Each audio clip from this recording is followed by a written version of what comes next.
Tetapi tetap saja media massa ini masih punya kelebihan, yaitu apa? Soal integritas. Media online sekalipun itu sebenarnya kan juga bersaingnya kan juga bukan dengan cetak sama dengan televisi. Media online bersaingnya juga dengan media sosial kan. Informasi bisa sangat cepat, misalnya kalau kita melihat di grup WA sangat cepat sekali. Ya. Kan sekarang ada istilahnya citizen journalism. Ya, jadi jurnalisme warga. Nah, media massa juga harus membuka ruang itu.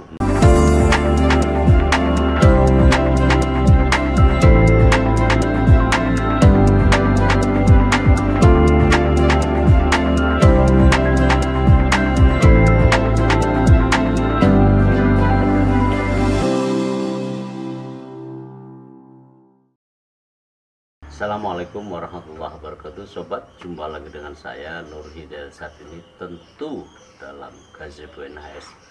Kali ini saya kedatangan tamu istimewa yang sudah lama tidak berjumpa, tetapi setelah saya aktif di Semarang juga sekali-kali. Saya akan sapa saja Dr.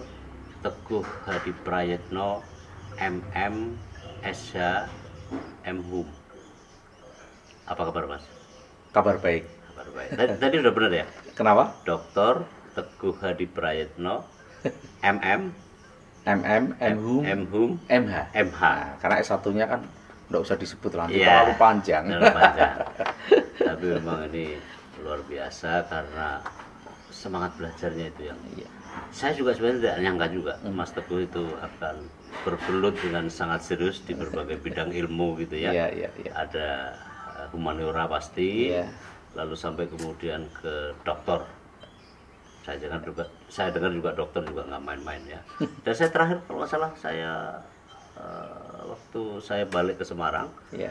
lalu Mas Teguh kuliah ya, Iya. lalu pas ujian akhir ya, Ujian terbuka ya. tanggal berapa itu ya dulu ya? Kalau nggak salah 18 Agustus 2018. Itu dia. Sepertinya saya ujian terbuka yang periode terakhir itu. Selanjutnya sudah Etapa terakhir. nggak ada ujian terbuka lagi toh Pak NS. Iya. Di dokter ilmu sosial. Iya.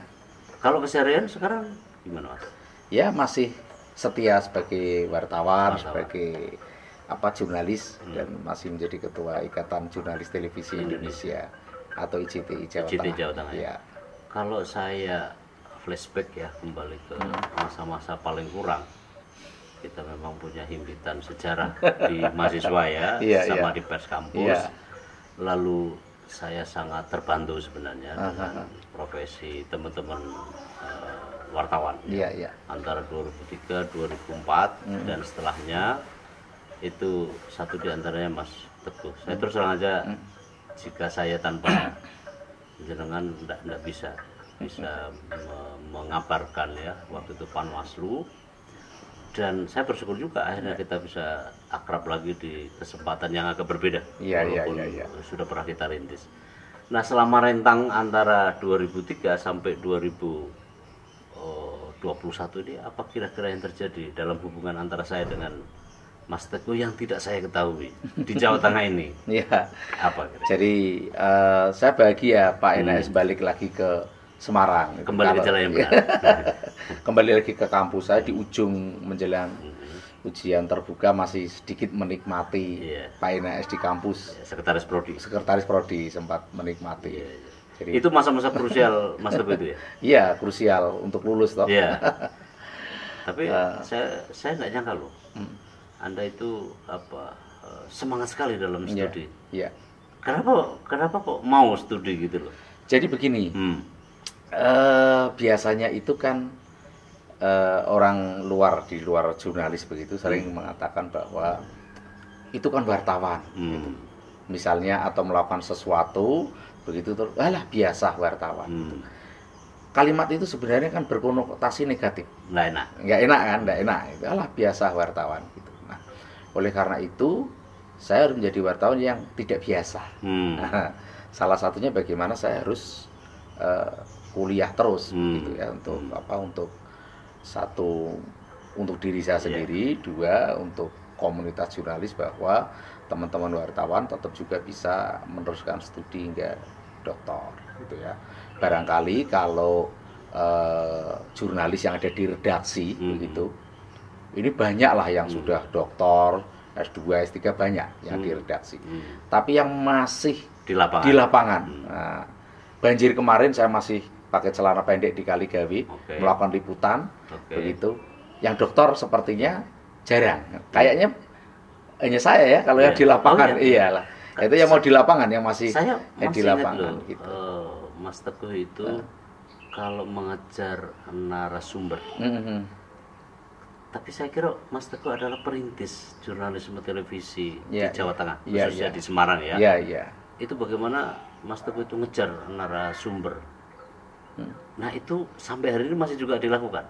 Masih dilakukan, masih di lapangan. Jadi sebenarnya masih ada senior saya yang lebih awal ya, Mas Bambang Hengki yang lebih dulu, kemudian di RCTI dulu ya. Itu kan di SCTV dan Indonesia. Itu kan generasi pertama Mas Teguh. Ya betul, generasi pertama. Tidak salah juga kalau saya katakan dedengkot.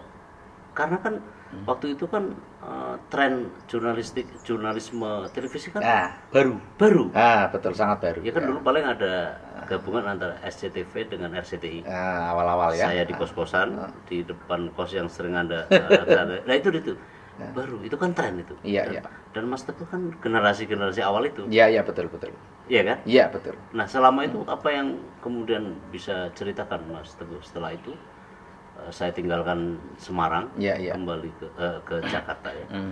Apa yang terjadi di Jawa Tengah ini? Saya lihat wartawan yang sering nongkrong di DPRD provinsi maupun Pemprov. Kalau dulu saya begitu datang langsung begitu banyak orang menyapa. Iya. Mas Teguh dan kawan-kawan. Iya. Sekarang nggak ada tuh satupun yang kenal sama saya. Itu kan berarti ada perubahan. Iya.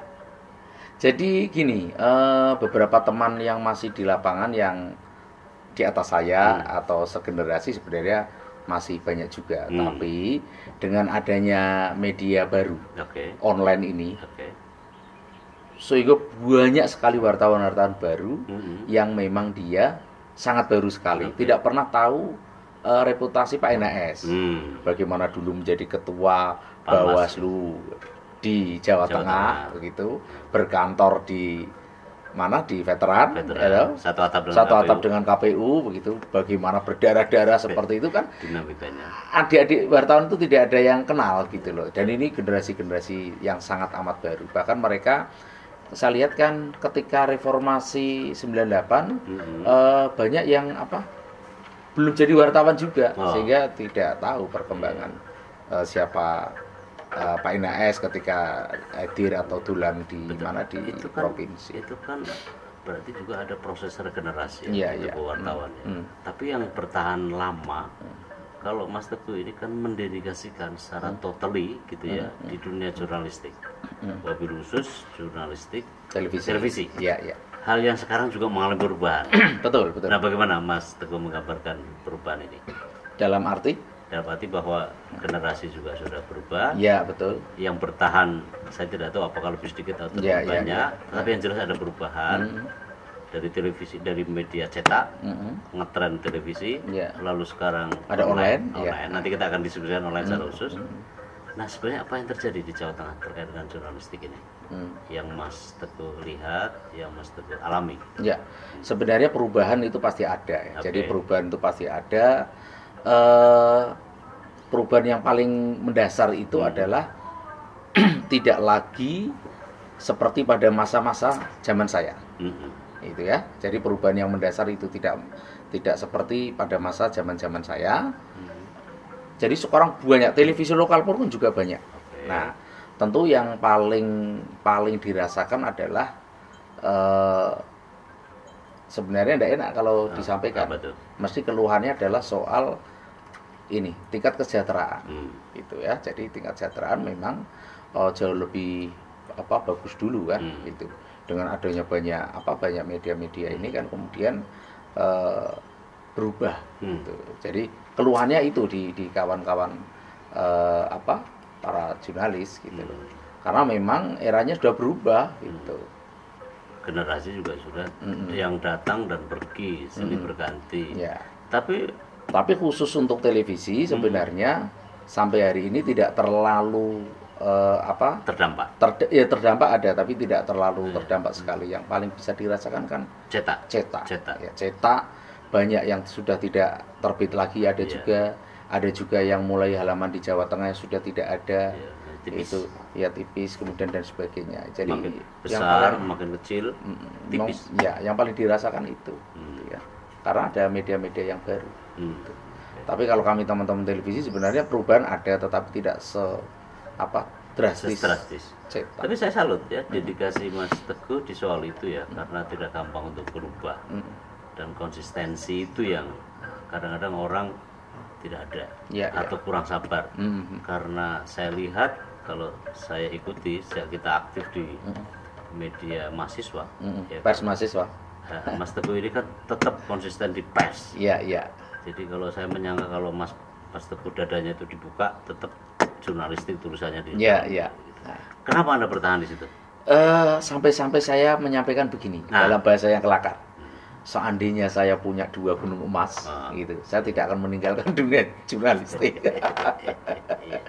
Jadi ibaratnya begini, jurnalistik itu adalah nasi. Nah, yang lain itu lauknya. Apapun gitu. Makanannya, iya kan? Nasinya tetap itu jurnalistik. Nah, itu. Jadi memang itu dunia saya, dan saya tidak akan pernah meninggalkan itu. Kalaupun kemudian dengan gelar akademis bisa mengajar, kemudian mengisi berbagai acara dan sebagainya, itu sebagai tambahan. Nah, itu sebagai satu hikmah, dampak positif dari konsekuensi, karena kita punya gelar-gelar akademis yang kompetensinya juga di bidang yang lain, semacam hanya diversifikasi gitu. Pengabdian. Aslinya adalah jurnalistik. Betul. Jurnalis. Lalu nah itu saya mau tanyakan, kenapa kok semangat sekali untuk belajar gitu? Karena jarang orang jurnalis yang mau belajar, udahlah susah membagi waktu, konsentrasi, karena jurnalistik kan mikir. Ini kan jurnalistik itu karya. Tidak hanya karya sekedar omong saja, apalagi dengan televisi, ya kan, itu kan ada perbedaan ya antara tangan dengan mulut dan wajah. Sebenarnya saya agak terlambat, Pak Ines. Jadi maksud saya terlambat itu hedonis, ketika euforianya media televisi, di mana kebetulan saat itu saya masih mau wilayah saya se-Jawa Tengah, kemana saja dan sebagainya, bisa menikmati kehidupan sebagai mengcover seluruh Jawa Tengah sebagai seorang wartawan, begitu senang, itu bisa di mana-mana, begitu. Itu udah cukup lama, sehingga kesadaran tumbuh ketika harus kuliah itu justru malah sekitar tahun 2007 kalau nggak salah. Jadi tahun 2007 itu, jadi jalan hidup saya yang benar kan seperti kita zaman kuliah dulu, Pak Ines di FISIP, saya di sastra yang sekarang IKFIB. Tapi itu bukan itu senior saya. Satu angkatan, dua digit. Saya 88. Oh, satu digit. Pak Ines kan 89 di opini ya. Saya di Ayamurut. Nah, itu media pemberontak semua itu, pada zamannya. Saya masih ingat ketika opini di blog hitam. Nah, saya menyelamatkan beberapa yang belum di blog, kemudian teman-teman Ayamurut mengirimkannya seluruh Indonesia. Betul, itu strategi Pemret. Pemret dan PU malah, Pak Ines kalau nggak salah. Saya kembali lagi tadi, jadi cukup lama, sehingga stagnan, tidak kuliah itu cukup lama. Kemudian setelah tumbuh kesadaran, loh ternyata ini hukum itu juga menjadi satu hal yang sangat amat penting sekarang. Gitu. Oleh karena itu ambillah hukum dulu. Hukum, tapi di samping juga hukum, saya karena ada S2 sastra, saya juga mengambil S2 sastra di Undip juga, begitu ya. Kemudian ternyata ekonomi itu juga penting juga, makanya banyak hal secara tidak linier, selesai dulu kemudian pindah-pindah, enggak. Tapi sambil kuliah ini juga ambil ini itu. Jadi kalau saya lihat ya, Mas Teguh, pasca lulus, lalu yang saya tahu Mas Teguh kemudian terlibat di jurnalistik televisi. Hal yang baru, gelombang perkembangan yang baru. Lalu sering itu saya laporan-laporan simak ya, habis sholat maghrib, pulang ke kos, gitu ya kan, perburuan tuh, taman perburuan 12. Lalu pasti ada laporan laporan Teguh Hadi Praetno Iya. dari Semarang, SCTV. Iya. Pembaca beritanya Rosiana Silalahi. Iya, iya. Lalu kemudian sekarang fase baru, Iya, 2007 ya, Iya, 2005-2007, iya. kemudian sekolah. Iya. Apa dasar pemikiran Mas Teguh untuk kemudian sekolah? Iya. Karena semua orang bisa sekolah. Iya, iya, Tapi betul. tentu ini unik. Iya, iya. Tapi dari dulu memang saya tahu Mas Teguh itu haus akan pengetahuan, Iya. suka diskusi. Terima kasih Pak Enes. Betul. Jadi karena hedonis lama gitu ya. Oke. Jadi menikmati sebagai jurnalis televisi seluruh Jawa Tengah begitu. Wilayahnya itu luar biasa. Jadi memang terlena. Nah, terlena. Kemudian timbul kesadaran itu awal-awalnya ketika tahu ternyata di Undip ada S2 sastra. Karena S1 sastra kemudian saya ambil S2 sastra. Nah, itu di awal tahun 2007 kalau nggak salah. Begitu pada masa itu ternyata kebutuhan hukum, ekonomi itu juga penting untuk saya gitu kan.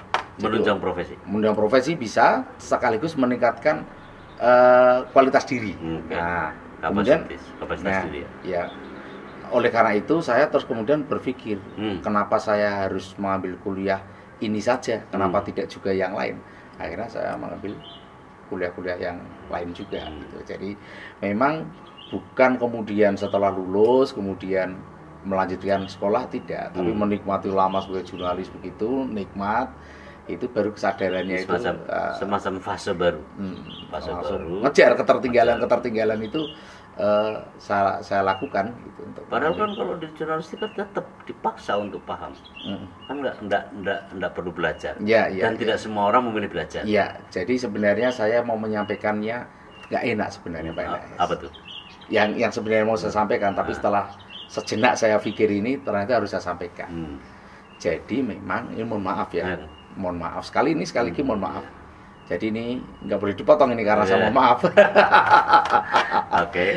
Itu biasanya misalnya orang kampus kan melihat wartawan, paling dia maksimal S1 ya, paling ngertinya apa sih gitu. Untuk hal-hal yang lain tidak tahu. Nah, ketika saya kuliah S3 itu, dan itu baru saya rasakan ketika ada teman juga, teman kuliah, dia bercerita, menganalisa tentang situasi politik, menganalisa banyak. Kemudian pertanyaan saya, penjenengan menganalisa itu dari mana? Apakah dari satu riset atau apa? Terutama politik di Jawa Tengah ya, saat itu ceritanya. Ya dari media, dari berita. Saya tertawa kakak. Ternyata dia kan hanya menikmati dari berita gitu. Dia kan ketika ada peristiwa, ini kan misalnya peristiwanya itu banyak. Yang bisa termuat di media ini kan tidak semuanya. Ya toh? Apakah salah? Tidak salah, karena ini memang dari sudut pandang media masing-masing kan melihat misalnya gajah itu besar, bisa jadi tercover kepalanya saja, tercover kupingnya itu. Tipis, gitu. Wah, terus dia melakukan analisa. Wah, analisa saya. Lah itu. Dengan analisa itu saya bilang, nah oleh karena itu penjenengan analisanya ya tidak semata-mata itu analisanya kemudian secara komprehensif gitu loh. Ada banyak hal yang itu tidak terungkap di media. Padahal kadang-kadang media juga nge-framing. Ya kan ada nggak tidak terungkap. Jadi tidak semua peristiwa mampu di-cover oleh pemberitaan atau penyiaran. Di saat bersamaan juga kadang-kadang ada politik redaksi. Ya, yang masing-masing punya kebijakan. Padahal itu diandalkan oleh pengamat di kampus tadi. Seharusnya. Nah, oleh karena itu saya bilang,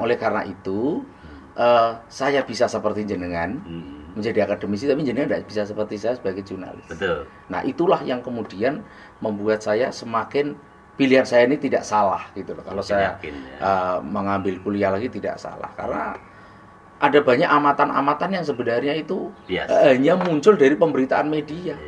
Dia tidak secara menyeluruh tahu sesungguhnya apa yang terjadi. Itu satu sisi politik. Nah, coba bayangkan kalau misalnya dari sisi ekonomi, dari segi hukum, Pak Enes tahu bahwa pemberitaan itu sendiri juga ada mohon maaf, ada beberapa hal yang memang tidak bisa terberitakan secara vulgar. Padahal itu sesungguhnya yang justru inti misalnya begitu.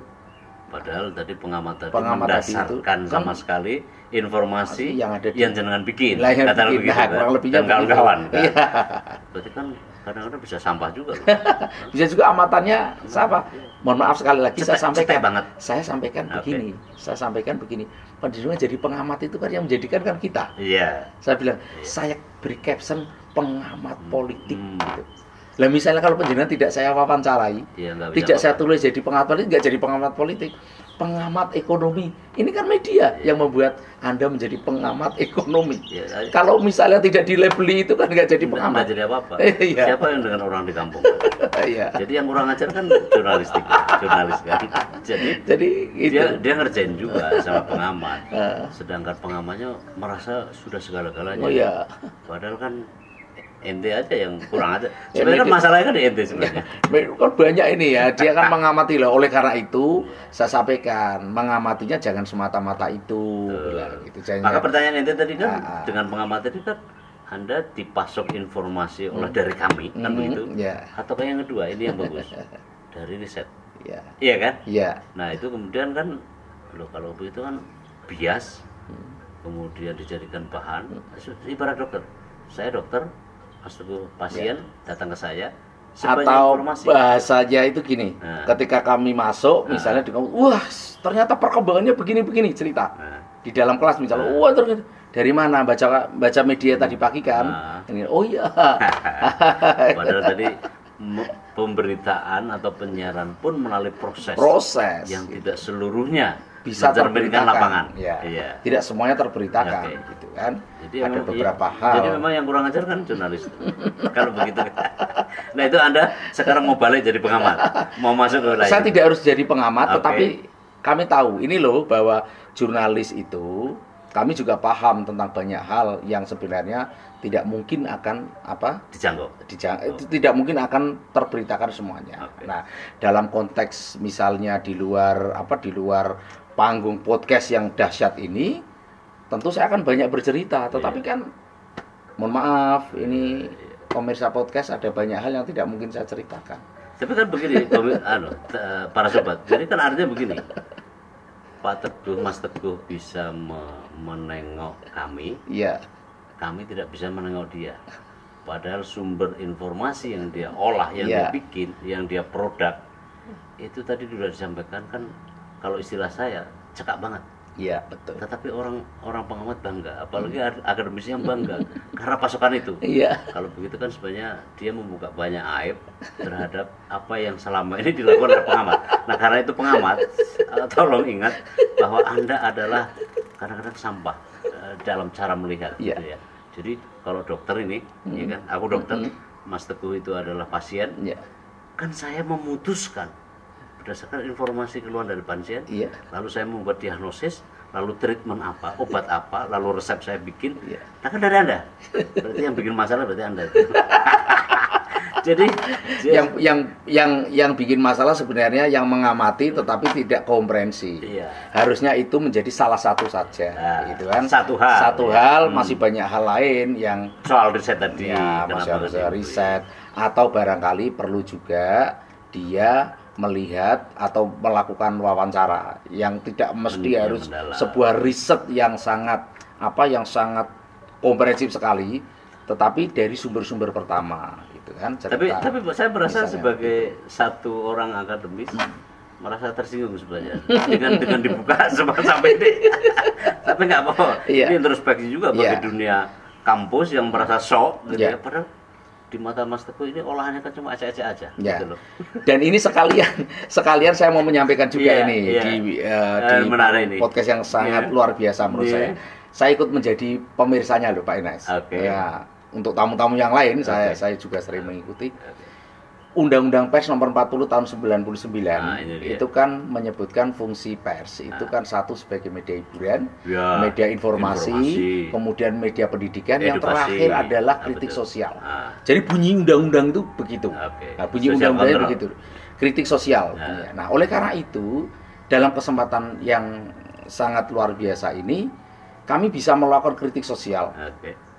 Di dalam amanat undang-undang itu, teman-teman media bisa melakukan fungsi persnya itu. Tentu kalau ada pasokan juga dari narasumber. Salah satunya adalah dari kampus. Nah, oleh karena itu, memang kalau kita mau saling membangun negeri ini, tentu kan tidak semuanya harus berbicara yang baik-baik, tapi juga harus kritis juga. Tapi kan begini juga, Mas Teguh. Apakah pilihannya sekarang dengan bentangan latar yang Anda sampaikan tadi, kan ada dua pilihan, mau jadi pengamat yang biasa-biasa saja, atau yang kedua jadi pengamat yang bernilai akademis. Tapi ada yang ketiga nih, Mas. Apa itu? Apakah mau jadi pengamat bicisan? Oh. Nah, kalau penjelasan Mas Teguh tadi, semua orang hari ini, termasuk orang kampus, pengamat bicisan. Oh gitu ya. itu saya menangkap. Oke, Mas Teguh. Tadi kan latar... Bukan saya loh itu yang bilang. Nggak apa-apa. Itu dari saya, simpulan saya, otokritik dari dalam. Iya. Fase postgraduate ya, setelah lulus S1, lalu mengabdi sekian lama, sampailah tadi Anda sebut 2007. Iya. Lalu sekolah. Lalu sekarang dan sekolah dan tidak meninggalkan profesi jurnalis. Ya, catatan itu. Dedikasinya tadi masih bertahan. Iya. Lalu saya juga lihat ada beberapa buku yang Anda terbitkan. Gimana buku apa aja itu yang diterbitkan? Karena kan nuansa jurnalistik tidak bisa ditinggalkan, karena itu kayaknya kalau orang Jawa bilang itu balong sungsum. Iya. Karena di mahasiswa juga begitu, profesi juga begitu, sekarang juga masih bertahan. Iya. Buku sudah pernah sempat juga aktif juga di budaya ya, pengembangan budaya. Iya. Itu bisa diceritakan soal itu. Saya kira bukan pernah jadi pilihan kata yang tepat sampai hari ini. Masih sampai hari ini. Okay. Saya kan di rumah itu kan punya galeri-galeri. Sebelumnya ada komunitas Nda Mulyo yang untuk pentas-pentas kawan-kawan seniman, gitu. Tapi sekarang yang saya masih ada kan galeri-galeri. Itu masih ada ya? Masih ada sampai sekarang untuk kegiatan. Cuman karena era pandemi ini, selama masa COVID-19 ini kita hanya satu kali memfasilitasi lebih tepatnya. Kami memfasilitasi. Biasanya berapa? Biasanya ya kan kami tidak pernah menjadwal ya. Jadi siapapun boleh. Istilahnya adalah rumah tanpa pintu. Nah, siapapun boleh masuk. Yang terkait buku tadi itu sebenarnya itu adalah buku hasil dari tesis sastra, S2 sastra. Nah, saya sebagai makanya saya beri judul itu adalah sastra jurnalistik. Maksudnya adalah karya sastra yang proses membuatnya itu seperti halnya seorang jurnalis. Jadi gimana itu? Saya penasaran. Misalnya begini, saya ingin membuat karya, saya melakukan investigasi reporting, kemudian investigasi partisipasi, misalnya begitu. Jadi saya mencontohkan di situ salah satu yang saya jadikan contoh di dalam itu adalah novel Abal-abal karya Aswendo Atmawiloto. Itu kan diangkat dari Aswendo ketika ditahan setelah kasus monitor. Itu, ya betul, ditahan. Cerita di dalam novel itu semua berkisah tentang kehidupan dia di dalam penjara, bagaimana mafia di dalam penjara dan sebagainya dia ceritakan. Karya itu sudah dilabeli berbunyi novel, maka itu adalah karya fiksi, bukan sebuah fakta. Tetapi kita semua tahu kalau membaca itu sesungguhnya adalah fakta yang dikemas menjadi sebuah fiksi. Ya, nama-namanya masih nama-nama fiksi. Nah, ini menarik menurut saya. Jadi karya sastra tapi cara melakukan pengambilan idenya itu seperti halnya seorang jurnalis. Itu yang dimaksud. Iya, tapi ini ngomong-ngomong nih, bukan aksesoris, ini kan buku luar biasa ini, buku dahsyat ini. Ini tahun berapa nih Pak Ines? Itu karya saya editornya sebenarnya. Dari ratusan anggota KPU baik pusat, provinsi maupun kabupaten kota. Untuk mengenang meninggalnya almarhum HKM. Iya. Karena dia itu sampai dari Sumatera Barat ya. Sumatera Barat. Sampai hari ini dipandang sebagai ketua KPU yang terbaik. Ya. Santun dalam cara membawa lembaga dan memang semua orang mengakui. Kalau yang menulis Mas NHS ini ya, atau yang merangkum setidak-tidaknya dahsyat itu. Iya, orang sudah sangat tahu itu siapa Pak NHS di bidang kepemiluan. Dan memang saya mulanya menolak ya, cuma karena mereka memandang saya lah, saya ikut aja. Ya. Lalu yang di bawahnya itu mekanisme penyelesaian pelanggaran kode etik. Mas Teguh tahu sejak dari Panwaslu Jawa Tengah, Mas Teguh yang saya tahu adalah melihat dari jarak yang sangat dekat. Itulah. Nah, sekarang kita ke hal lain tapi masih terkait dengan jurnalistik, Mas Teguh. Fase jurnalisme cetak, TV, penerbitan penyiaran, cetak, TV, ya kan? Termasuk radio juga, radio, penyiaran dan penerbitan ya, masih bertahan itu ya. Lalu kemudian sekarang audio visual dan integrasi antara audio dan visual dengan aspek lain. Bagaimana Mas Teguh melihat ini? Apalagi kemudian sosmed ya. Sosmed. Bagaimana sekarang? Ini kan namanya era konvergensi media. Ya, jadi era konvergensi media, satu platform bisa banyak hal dinikmati di situ melalui gadget atau melalui HP ya. Ya, itu kan bisa juga untuk menikmati banyak hal tersaji di situ. Saya melihat bahwa orang pasti sering ngomong di apa, baik itu di panggung seminar atau di dalam sebuah tulisan, itu sering ngomong hati-hati berita hoax, hati-hati pemberitaan hoax. Kalau hoax itu ya jangan di pemberitaan. Bahasa yang lebih tepatnya, hoax itu adalah di media sosial. Itu. Jadi harus dibedakan antara media sosial sama media massa. Dalam hal ini pers ya, media massa. Kalau pers itu tentu pakai Undang-Undang Pers nomor 40 tahun 99. Kemudian kalau media sosial kan Undang-Undang ITE. Ya. Kemudian kalau pers itu kan ada ruang untuk melakukan verifikasi. Ada alamat redaksi yang jelas, penanggung jawabnya jelas. Sehingga apabila publik, masyarakat melihat berita itu tidak benar, ada komplain, masih ada ruang untuk melakukan koreksi dan sebagainya. Kalau menganggap itu berita itu menurut persepsi dia itu adalah hoax, menurut persepsi dia ada hak jawab untuk meluruskan. Begitu. Tapi kalau media sosial ini kan siapa yang bertanggung jawab selain personalnya, gitu ya. Sehingga ketika ada keberatan biasanya larinya kan ke kepolisian. Dewan Pers. Yang media sosial kan kepolisian. Nah, kalau penegak hukum. Nah, kalau pers ada Dewan Pers, Komisi Penyiaran Indonesia. Ya, kalau yang terkait dengan penyiaran gitu. Karena ada penerbitan dan penyiaran. Kalau penerbitan ke Dewan Pers, penyiaran ke KPI dan KPI.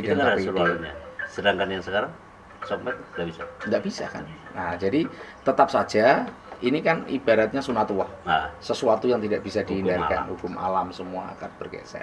Tetapi tetap saja media massa ini masih punya kelebihan, yaitu apa? Soal integritas. Masih ada integritas di sana yang Maksud Mas Teguh yang cetak. Semuanya, media massa. Media online sekalipun itu sebenarnya kan juga bersaingnya kan juga bukan dengan cetak sama dengan televisi. Media online bersaingnya juga dengan media sosial kan. Jadi sesama ada persaingannya. Common enemies ya. Medsos tadi. Iya. Jadi memang media sosial, media online kan juga bersaing juga dengan media sosial yang sangat laju, sangat cepat. Informasi bisa sangat cepat, misalnya kalau kita melihat di grup WA sangat cepat sekali. Atau kemudian di status-status di Twitter, di Instagram itu sangat cepat sekali informasi. Tetapi kelebihan media massa atau pers itu kan di dalam integritasnya. Itu media-media online yang sudah terverifikasi Dewan Pers atau masih proses menuju verifikasi itu kan. Jadi ada proses orang yang bertanggung jawab. Ya, betul. Kalau medsos kan enggak bisa. Nah, orang seorang juga. Hoax-nya itu ada di situ. Di medsos ya. Di medsos itu. Dan meskipun ada juga produk-produk medsos yang baik, itu juga banyak. Sebaliknya juga ada. Ya. Oleh karena itu memang kita harus membanjiri medsos itu dengan narasi-narasi yang baik, pesan-pesan yang baik, termasuk literasi. Upaya yang dilakukan Pak NAS pada hari ini dengan membuat panggung podcast. Kalau saya lihat itu juga Mas Teguh, ada orang mengatakan orangnya pengamat. Karena orang pengamat ya begitulah, kita tahu ada pengamat benar, ada pengamat picisan. Media massa itu utamanya cetak dan mainstream lah kita sebut suram. Bagaimana Mas Teguh melihat ini? Benar nggak itu? Jadi fakta kan memang begitu. Jadi media sosial ini memang betul-betul sangat mempengaruhi. Ya, jadi kalau orang dengan penuh kesadaran untuk membeli koran, itu juga sudah semakin turun. Orang kesadaran mau nonton TV, memindahkan channelnya untuk melihat berita, misalnya, itu juga turun. Karena di HP juga orang bisa melihat televisi juga, tayangan televisi secara real time bisa. Terus kemudian kecepatan di media sosial juga sangat cepat. Bahkan ini yang menarik lagi, tokoh-tokoh itu mempunyai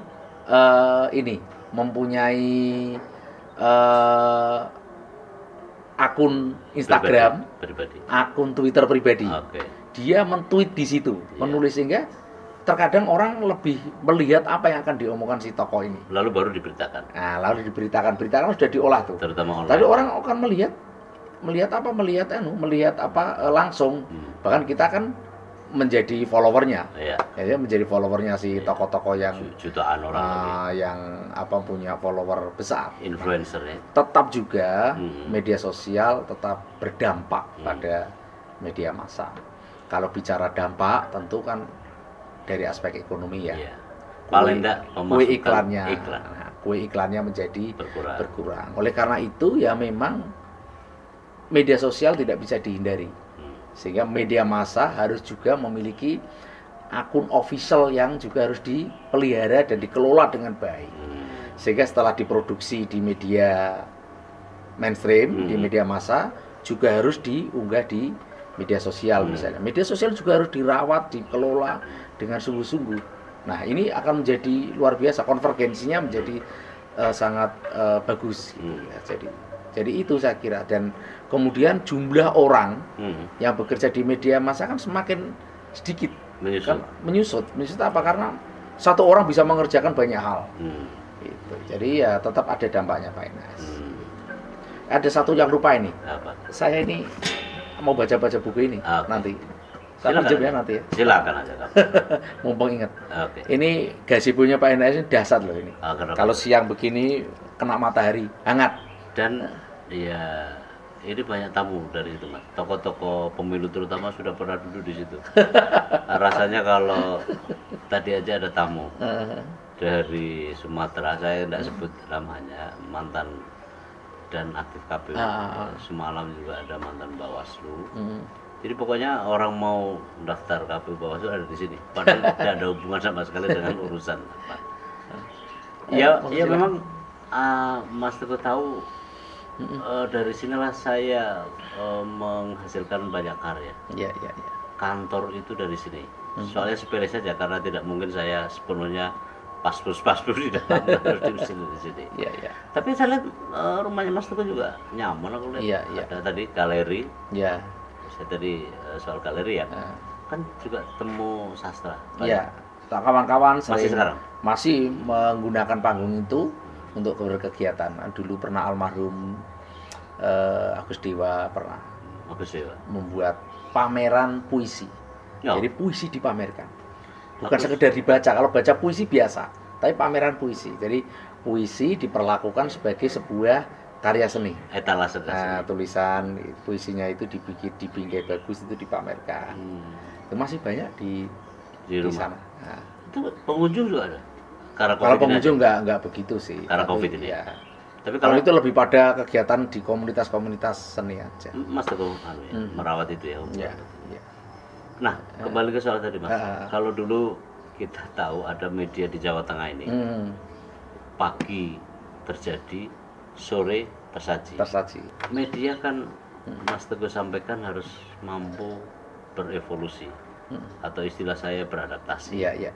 Kan sama aja. Ya. Nah, artinya apa, di mana harus berevolusi atau beradaptasi? Ya, jadi begini Pak Enes, saya sepakat lah ya. Jadi media sosial tidak bisa dihindari. Media-media yang mampu bertahan adalah media-media yang bisa beradaptasi. Kalau dinosaurus punah karena dia tidak bisa beradaptasi. Ya. Nah, oleh karena itu media-media yang pernah besar, pernah berjaya juga harus beradaptasi dengan zaman ini. Zaman ini adalah zaman media sosial. Oleh karena itu, selain dia eksis di medianya, juga harus masuk pada media sosialnya juga harus dikelola. Yang itu menjadi konvergensi nantinya, konvergensi antara media massa dengan media sosial. Dia juga harus memiliki akun-akun official yang memang betul-betul dirawat, gitu ya. Sehingga kalau tidak seperti dinosaurus punah. Gitu. Jadi terus kemudian apa kelebihannya bagi publik? Nah, kelebihannya adalah publik bisa melihat bahwa ini adalah produk pers, produk jurnalistik yang bisa dipertanggungjawabkan. Bahwa kemudian karya itu diunggah melalui media sosial, tentu telah melalui verifikasi di pers dulu, di internal pers dulu, kemudian diunggah di media sosial. Tentu berbeda dengan orang yang tiba-tiba memproduksi tulisan atau narasi apapun melalui media sosial. Yang akan membedakan itu tingkat kepercayaannya itu. Itu adalah bagian dari kemampuan literasi media. Nah, dari kemampuan literasi media tentu bukan hanya kemampuan masyarakat pembaca, tapi juga medianya sendiri juga harus semakin meningkatkan kemampuan literasi media, dalam hal ini adalah pengelolanya. Itu jadi siapa yang bisa beradaptasi, dia yang mampu bertahan. Tentu ini memang ini saingan, tetapi jangan dihindari. Tetapi masuklah ke sana. Apalagi terkadang kita masyarakat tidak melihat pemberitaan, tapi melihat akun-akunnya tokoh, gitu kan? Tokoh diikuti, dilihat, itu langsung dia bahkan mencuit juga di medsosnya dia, gitu ya, misalnya Twitter itu. Ya memang dulu kan satu kemewahan tersendiri. Saya mengalami masa-masa itu ya, ketika bisa nulis di media. Ada honornya. Sekarang tidak ada. Banyak sebenarnya permintaan saya untuk menulis lagi. Tapi memang bukan hanya karena saya memang konsentrasinya di buku maupun di jurnal, tetapi memang agak sungkan sekarang nulis itu terus aja. Saya dulu kalau nulis itu bisa untuk membayar kos-kosan lah, sebulan lebih. Mas Teguh kan pernah melihat masalah itu. Nah, tantangan besar kita kadang-kadang kan sosmed ini kan berbasis pada individu. Kalau media itu bisa memasak menjadi berita, kalau pribadi kan jari ini kan langsung diusak. Betul. Jadi berita. Saya menyangka juga bahwa ini akan terus menerus. Dan saya masih yakin kalau tidak, betul kata Mas Teguh, kalau tidak mampu beradaptasi akan jadi zombie, akan jadi dinosaurus. Ya kan? Kan fakta juga Kodak. Siapa yang tidak kenal Kodak? Tiba-tiba dulu. Belum lama BlackBerry. Belum tikar juga. Semua orang pakai komunikator, produk Nokia. Belum tikar juga. Tapi ada juga yang dulu tidak disangka tapi bisa jadi hebat. Kereta api. PLN dalam batas tertentu ya. Siapa orang yang tidak bangga sekarang naik kereta api? Itu kan PT Pos. Itu kan contoh sebenarnya. Gimana? Di PES itu ada juga begitu, Mas? Saya tadi sebelum ke sini mampir ke apotek. Di sebuah apotek yang dulunya itu sepi. Hari ini tadi itu rame. Jadi ada Gojek, beberapa antri dan sebagainya. Saya tanya, gimana Mbak apotek? Wah ramai Mas. Nah artinya di dalam kesusahan itu mesti ada sektor-sektor yang mendapatkan keuntungan, gitu ya. Oleh karena itu di dalam dunia pers juga, kan sekarang ada istilahnya citizen journalism. Ya, jadi jurnalisme warga. Nah, media massa juga harus membuka ruang itu. Tentu telah melalui proses verifikasi yang ditulis oleh warga ini benar atau tidak dan sebagainya. Nah, citizen journalism itu beda dengan Pak NS tadi menulis di koran. Kalau menulis di koran itu selain akan menyampaikan ide, gagasan, sebenarnya sedang menunggu honor. Motivasi. Iya. Lah, tapi citizen journalism itu banyak yang dia hanya butuh eksistensi saja. Radio itu ada yang bersemboyan tagline-nya itu memandu dan membantu misalnya begitu. Jadi pemirsa itu dengan penuh kesadaran kehilangan pulsa melaporkan situasi arus lalu lintas misalnya. Nah, ini juga harus dimasuki wilayah itu untuk eksis, sehingga ke depan media massa bisa berhemat. Dalam arti SDM tidak terlalu banyak, kualitas karyanya semakin meningkat. Tetapi kalau dia tetap menjadi gajah yang besar, SDM-nya banyak, sementara karya itu sebenarnya bisa dipungut dari berbagai tempat yang itu gratis dan terverifikasi. Sekali lagi gratis dan terverifikasi, bukannya sekedar gratis. Karena itu gratis kan begitu banyak orang. Banyak gratis dan terverifikasi. Ini kan tentu akan menjadi media itu tetap juga hidup, dan masyarakat publik itu juga butuh media yang sehat. Karena dengan media yang sehat tentu akan mendapatkan informasi-informasi yang sehat pula. Ada ruang di dalam fungsi pers tadi yang saya sampaikan di awal. Kritik sosial di media tersebut menjadi jalan. Sementara kalau di media sosial dia hanya mendapatkan umpatan-umpatan misalnya. Dan dalam satu pihak, satu sisi itu tidak bisa berimbang. Saya kira solusinya itu satu, dia bisa menyesuaikan. Berikutnya adalah jangan menghindari media sosial. Media sosial harus menjadi bagian yang untuk membesarkan media massanya. Jangan justru dianggap sebagai musuh ya. Iya. Harus saling konvergensi ya. Konvergensi dioptimalkan. Dan saya kira kan kampus juga sama. Kalau lihat media sosialnya, Instagramnya di Undip misalnya, kita sebut merek ya, kampus Undip misalnya, itu juga followernya sangat besar. Sehingga humasnya Undip sendiri juga bisa mempublikasikan melalui akun officialnya sendiri, yang dulu harus menunggu pemberitaan, nunggu dan sebagainya. Dia juga bisa melakukan sendiri. Tetapi apakah berita itu tidak penting? Sangat penting. Media massa tetap penting. Jadi dia bersinergi dengan media, karya-karya yang sudah muncul di media diunggah di media sosial. Karena informasi itu sudah kebutuhan pokok. Kebutuhan pokok. Jadi memang semua orang harus melakukan itu. Jadi tidak bisa menghindari media sosial, harus diisi dengan narasi-narasi yang baik juga.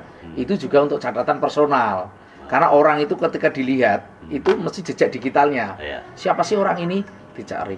Ternyata tidak muncul. Nah, ini bukan siapa-siapa berarti orang ini ya. Enggak live food ya, enggak live tampil. Diklik kok nggak muncul. Aduh, itu. Mbah Google aja nggak kenal. Nggak kenal sama dia itu. Oke. Nah, di akhir-akhir ini Mas, kenapa kita ya sekali lagi mewah sekali orang dulu masuk orang. Iya, betul. Mewah sekali. Mewah. Tidak semua orang. Iya. Sekarang kan semua orang bisa. Orang media, saya lihat ya, TV sekarang kok malah ngutip YouTube. Beritanya citizen jurnalis keluarga negara, keluarga Anda itu. Itu justru dimuat di media televisi. Dan itu media televisi besar lagi setiap malam itu kan. Itu artinya sebenarnya tidak juga itu ditolak, tapi justru dimanfaatkan. Tapi saran saya tetap juga verifikasi.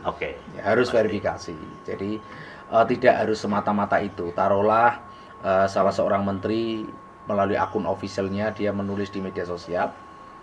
Bahkan ada yang bukan akun official institusi loh, personal, dia sering mencuit misalnya. Itu menurut saya boleh-boleh saja, tapi harus verifikasi. Tetap ini sebagai satu informasi awal. Nah, informasi awal ada yang menarik, tetap konfirmasi. Saya tidak setuju kok apa yang kemudian tersaji di situ kemudian langsung diunggah tanpa konfirmasi.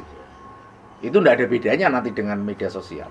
Media media sosial enggak perlu Oh, tanggung jawab. Iya, itu. Jadi media massa tetap juga harus verifikasi. Kalau melihat misalnya dia menuliskan apa begitu, atau kemudian mengunggah video apa, tetap juga harus verifikasi. Agar itu membedakan mana media massa dan media sosial. Dan lama-lama publik akan tahu media massa yang asal comot sama yang betul-betul melakukan verifikasi dengan bagus. Itu media massa cetak, kemudian televisi, kemudian integrasi ya antara media cetak dan televisi. Lalu sekarang medsos. Tapi televisi tampaknya masih bertahan ya, relatif bertahan ya. Ya, tapi juga masuk di medsos juga. Iya pasti. Masih. Pasti. Lah, apa-apa yang tertayang di televisi kan diunggah melalui kanal YouTube juga. Oke, Nah, beberapa, meskipun tidak semua. Nah, tapi ada juga media yang semuanya dinaikkan juga di YouTube. Orang yang tidak bisa menonton televisi tadi pagi misalnya, dia masih bisa menonton di YouTube. Sebenarnya itu juga kelebihan loh Pak NAS. Nah, terus kemudian orang bertanya, nah, terus manfaatnya apa ditayangkan di televisi sementara Di YouTube atau masih di bisa. YouTube juga bisa.